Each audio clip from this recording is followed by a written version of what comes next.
I got so much motherfucking design on right now. Break it down, bring it back, make it clap. I got 3 old thoughts, new guap, where that thing, bitches on my line, and you know. Assalamualaikum warahmatullahi wabarakatuh. Saya Mailisa Maulidia dari kelas 11 IPA 6. Di video ini saya akan membahas materi fisika kelas 11, yaitu teori kinetik gas. Sebelumnya saya memohon maaf jika ada kesalahan dari pemahaman saya tentang membahas materi ini. Langsung saja, apa sih teori kinetik gas itu? Yuk kita bahas. Teori kinetik gas adalah teori yang menjelaskan perilaku gas berdasarkan sifat partikel-partikel penyusun gas. Menurut teori ini, gas terdiri dari partikel-partikel yang bergerak secara acak dan saling bertabrakan. Beberapa asumsi dasar teori kinetik gas adalah bahwa partikel gas saling bertabrakan dan memiliki massa, jarak antar partikel gas relatif besar, serta tidak saling menolak. Agar mudah dipahami, coba bayangkan bola-bola kecil terbang bebas di dalam sebuah ruangan kosong. Setiap bola mewakili sebuah molekul gas dan kecepatan bola mewakili energi kinetik dari molekul itu. Setiap kali bola menabrak dinding ruangan, dinding tersebut akan menerima tekanan dari bola itu yang mewakili tekanan gas. Semakin banyak bola dalam ruangan, semakin banyak pula tabrakan yang terjadi, sehingga semakin besar pula tekanan gas yang dihasilkan. Coba bayangkan ketika suhu ruangan ditingkatkan, maka bola-bola tersebut akan bergerak lebih cepat dan menghasilkan tekanan yang lebih besar pada dinding ruangan. Begitu pula jika tekanan pada ruangan ditingkatkan, maka bola-bola tersebut akan saling bertabrakan lebih sering, sehingga volume ruangan akan mengecil. Pembahasan selanjutnya adalah tentang gas ideal. Apa itu gas ideal? Gas ideal adalah sekumpulan partikel gas yang tidak saling berinteraksi karena gerak partikel yang acak dan jarak antar partikel yang sangat berjauhan.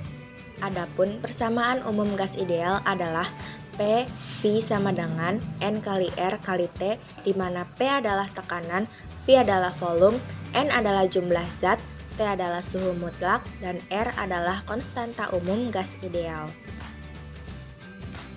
Dapat dikatakan gas ideal apabila memenuhi ciri-ciri atau sifat-sifat gas ideal, yaitu yang pertama jumlah partikelnya banyak, yang kedua tidak ada interaksi antar partikel atau tidak ada gaya tarik-menarik yang terjadi antar partikel.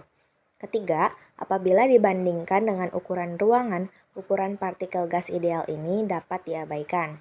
Yang keempat, tumbukan yang terjadi antara partikel gas dan juga dinding ruangan adalah tumbukan lenting sempurna. Yang kelima, partikel gas tersebar secara merata di dalam ruangan. Keenam, partikel gas akan bergerak secara acak ke semua arah. Ketujuh, berlaku hukum Newton mengenai gerak. Yang kedelapan, energi kinetik rata-rata molekul gas sebanding dengan suhu mutlaknya. Pembahasan selanjutnya adalah tentang hukum-hukum gas ideal.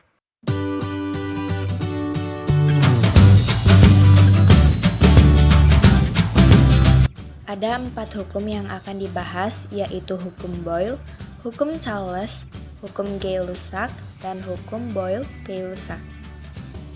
Yang pertama adalah hukum Boyle. Menurut hukum Boyle, pada suhu tetap, tekanan gas di dalam ruang tertutup berbanding terbalik dengan volumenya. Secara matematis, PV sama dengan konstan, sehingga persamaannya adalah P1 dikali V1 sama dengan P2 dikali V2 dengan keterangan P adalah tekanan dan V adalah volume. Penerapan hukum Boyle terdapat pada prinsip kerja pompa. Pompa adalah alat yang digunakan untuk memindahkan gas atau zat cair. Berdasarkan prinsip kerja ini, pompa dikelompokkan menjadi 2 jenis, yaitu pompa hisap dan pompa tekan.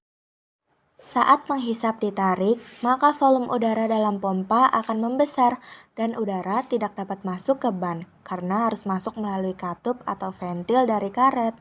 Jika penghisap ditekan, maka volume udara dalam pompa mengecil dan udara dapat masuk ke ban melalui ventil karena tekanannya membesar. Selanjutnya ada hukum Charles.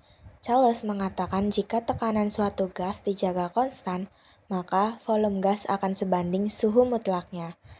Secara sistematis dapat dirumuskan sebagai V per T sama dengan konstan atau V1 per T1 sama dengan V2 per T2 dengan keterangan T adalah suhu gas, dan V adalah volume gas. Contoh penerapan hukum Charles yaitu saat mengisi balon pesta dengan helium. Dalam hal ini, balon atau wadah gas bisa mengembang dan menyusut. Suhu gas bisa menurun dari hari ke hari berikutnya, tetapi tekanan gasnya tetap konstan.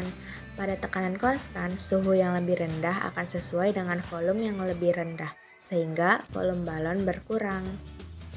Selanjutnya adalah hukum Gay-Lussac. Hukum ini ditemukan oleh Joseph Louis Gay-Lussac pada tahun 1802. Hukum ini mengatakan jika volume suatu gas dijaga konstan, tekanan gas akan sebanding dengan suhu mutlaknya. Secara matematis dapat dirumuskan sebagai P per T sama dengan konstan atau P1 per T1 sama dengan P2 per T2 dengan keterangan P adalah tekanan gas dan T adalah suhu gas. Penerapan hukum Gay-Lussac dapat kita lihat pada prinsip kerja panci presto. Panci presto itu alat masak yang dapat membuat masakan jadi lebih cepat matang. Panci presto juga digunakan untuk membuat daging atau tulang-tulang yang kecil menjadi lebih empuk dan dapat dikonsumsi. Hal ini seperti yang dikemukakan oleh Cahyo pada tahun 2008, yaitu pada perebusan menggunakan presto dilakukan dengan menggunakan tekanan tinggi, sehingga tulang-tulang kecil seperti pada bandeng dapat menjadi lunak dan dapat dikonsumsi. Jadi ketika panci presto dipanaskan, maka tekanan dalam panci presto akan meningkat. Yang terakhir adalah hukum Boyle-Gay-Lussac. Hukum Boyle-Gay-Lussac adalah hasil kali antara tekanan dan volume dibagi suhu pada sejumlah partikel mol gas adalah tetap. Secara sistematis dapat dirumuskan sebagai PV per T sama dengan konstan atau P1 dikali V1 per T1 sama dengan P2 dikali V2 per T2 dengan keterangan P adalah tekanan gas, T adalah suhu gas, dan V adalah volume gas.